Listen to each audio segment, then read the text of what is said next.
Eagles and pitch hitting for Dennis Mazarol tonight. Special guest, Moncton native and longtime NHL coach Rick Bowness joins us. But Rick, it's for a great cause tonight, promoting. You're the co-founder of this event, the Maritime NHLer for Kids event. Rick, thanks again for coming down. My pleasure. First of all, give us a brief history behind the event. Okay. Well, one of the things my wife and I have always believed in, that we've been very fortunate with our careers, and we want to make sure we give something back to the community. But it's got to be specific, and it's got to be productive. Well, so what we had in mind was, when we all know the cost of getting minor hockey is getting astronomical. So we put together a format for a very unique golf tournament. So there's a dinner auction tonight here at the Beau Jour, and then there's a golf tournament. What we're trying to accomplish with both is to raise as much money as we possibly can, and the money goes back to minor hockey associations in the area. That's why it's called Maritime NHLers, strictly Maritimers, and so that helps pay their dues. That helps kids that want to play hockey and their parents don't have the financial needs to do it. They can come to us and we'll put them in minor hockey. The second thing we wanted to do was to introduce them to positive role models in their lives. We don't know the backgrounds of all these kids, but so we bring out 140 kids tomorrow. Wow. to walk and caddy for not only the NHLers, but the professional people that are playing for us. And because of their presence, we do not allow alcohol on the golf course. We want our people, our celebrities, all our participants to take that opportunity to be a positive role model in that child's life. Maybe that kid goes home tomorrow after the game and says, wow, I want to be like him, or I want to be a doctor, I want to be a lawyer, I want to be an electrician, whatever it is. So all our participants are encouraged that the day is for the kids. The day is not about the golf, it's not about them. The day is for the kids. But the third thing we wanted to do is promote our own people. So all our celebrities are Maritimers. Right. And whether we're referees or former players or current players or junior players or trying to get into the National Hockey League, I want us to promote our own people. I'm not a fan of flying all these celebrities into all these events. I want our own people promoted, and that's why it's called Maritime NHLers for Kids. Wow. Rick, there's tons of people behind the scenes. Just take us through the impact that your wife has on the event as well. Well, Judy and I have been married 39 years. As of the other day, we've been together since we were 16, and now we're both 61. She'll kill me for saying that.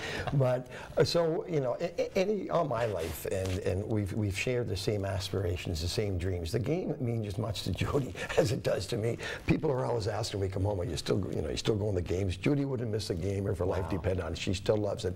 So she is like I am, and she's very big on giving back to the community and helping kids get the opportunity that we had growing up. Well, you mentioned giving back. Rick, why are NHLers so giving of their time, especially here in the Maritimes? You see, Sidney Crosby as an example, coming back to Cole Harbour, giving back with his hockey tournament. But this specific event, Rick, why? Over the years, A-list celebrities, of course, coming out of the Maritimes, but why are NHL players so giving? Well, it goes back to one of our main goals, and that's to promote our own people. Right. But and so we all come from somewhere in the Maritimes. I was born in Moncton, but I played minor hockey in Sydney, minor hockey in Halifax. But we're all from some small little community. And then with our question and answer period that we will have tomorrow morning at the Dieppe Arena, we want the kids to talk to us. And growing up, I would have loved to have an opportunity to talk to a National Hockey League player. Right. There wasn't a lot of guys from the Maritimes playing in the league when I was growing up, but there are now. And we want to show those kids that, regardless of your background, regardless of the community you're from, if you have a dream and you have a goal of playing in the National Hockey League, you can just be just like us. You can make it, and don't let your surroundings intimidate you and hold you back. Don't make any excuses. All the Maritime NHLers tomorrow, they've made it in one form or another, right. And so can those kids that are coming out to join us tomorrow, and anyone else out there. And it's strictly open to the public, Rick, tomorrow at Fox Creek. And we're teeing off at noon. All the celebrities will be there by 11 o'clock. You'll notice we're in a bright green shirt. I guess they want us to stand out a lot this year. Right. But anyway, so and they're great to sign autographs and take time to talk to the people. And the Q&A, I believe it's at the Arthur J. Arthur J. LeBlanc here in Dieppe. But the Q&A is a great, like you just mentioned, it's a great way to get to know these players on a personal level. We always see them playing and in front of the cameras, with regards to an interview that way. Yeah. But here for the kids, Yeah. Just take us through your coaching career. Oh, wow. I know. How much time do we have? It all started really with the Winnipeg Jets organization and Sherbrooke it did. in the AHL, and then it kind of led into coaching here in Moncton and you know, to where we are today. Exactly. But yeah, near the end of my playing career, and I was basically going up and down National League minor, so I realized, you know, I wasn't going to have a long playing career. I wasn't very good. So the last contract I negotiated with the Winnipeg Jets, John Ferguson Sr. was our general manager at the time. It included a clause that here's what you're going to we'll pay you for playing. Here's what we're going to pay you if you decide to retire and coach. So was it's a very was that unique part contract. of the? Well, yeah. Was that part of the? Couldn't do that today. Well, no, but what did they see in you, Rick? That I don't know. I mean, they knew I had a true passion for the game, and I was the captain of the farm teams, and I was a leader when I played for the Jets. So right. I think they just saw something that, okay, this kid wants, you know, he's got a true passion for the game, and never been the smartest guy, never claimed I was. But I'll tell you, I won't get outworked, and I have a great passion for the game. And I'm 61, and I still love going to the rink every morning. And I tell Judy all the time, the day I wake up and don't want to go to the rink, I'll retire. But we're a long way from that. Wow. So Moncton, 2 years here, and then the call up to the big club. And Rick, I know you don't. It's not all about you right now, but you are going to reach a major milestone in your career, in the NHL coaching ranks career, surpassing a legend, Scotty Bowman. Yeah, well, this year, at some point in February, I believe that I will become the all-time leader in games coached in the National Hockey League. Now, that's games coached. That's not as a head coach like Scotty was. I think Scotty has like 8 or 10 games as an assistant coach. Well, all of his games are as a head coach, and he has 8 Stanley Cups, and I have 0. But in terms of games coached and behind the NHL bench, then sometime in February, I will pass Scotty and become the all-time leader in games coached. What does that mean personally to you, Rick? Coming, you know, born here in Moncton, and of course, you know, playing your minor hockey in small, remote, you know, and finally making it to the NHL as a player. And hey, 140 some odd games. That's a good career. Good. That's all right. But when I got into coaching, when they asked me to retire, was in November. I was playing in the farm team in Sherbrooke, and go into the coaching. I was 28 years old, so I figured, okay, I'm going to try this gig for a little bit. If this doesn't work out, I'll go back and play a few more years in the minors.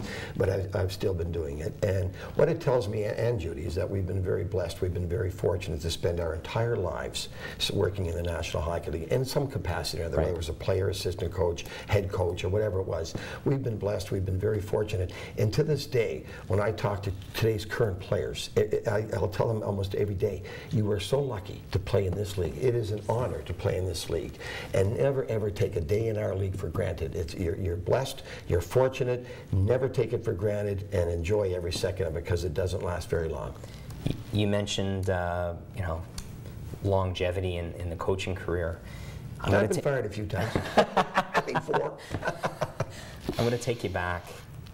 It must have been a very, very difficult time for you and the entire organization in Vancouver, coming so close in 2011, losing a Game 7 on home ice, and then seeing, of course, what happened to the city of Vancouver after that. Take us through just that journey and how special that journey was. Well, when Alain and I went there, the team had missed the playoffs, so we kind of went in there and Dave Bowness was our general manager. Okay, we've got to restructure this thing. We've got to pass the leadership over to the Twins, Sedins, to Bieksa, Kevin, Ryan Kessler, those guys, Alex Burrows. We've got to somehow take this team and let them become the leaders of the team. So that was going to be a process. So that took a few years. But once they took over and some older players retired, and it was their team, and the chemistry just completely grew, that's when we started to really take off. So it took us a few years. We lost a couple of heartbreaking series to Chicago before we got to the finals.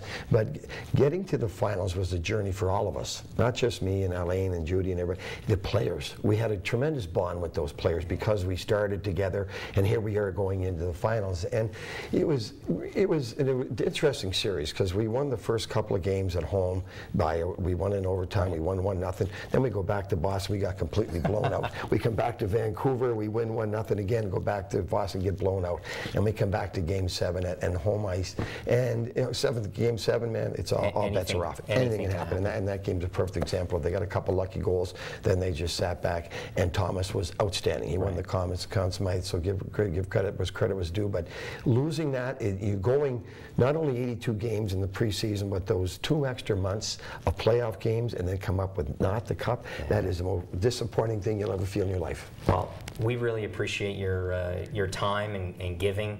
One more time, the Maritime NHLer for kids. You can check out their website. Again, Rick, so giving of your time back here. It's a major event, and we really appreciate what you've done for the Moncton area and the entire Maritimes, because you move it around. I really appreciate you taking the time.